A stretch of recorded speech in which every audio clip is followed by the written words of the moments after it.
आदिवासी जंगल रखवाला रे। आदिकाल से जंगल में रह जयाम आदिवासी जंगल रखवाला रे।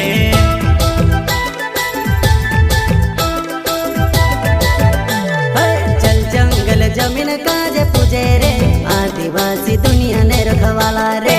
बाप देव खतरी काज पूजे रे आदिवासी सबसे निराला रे।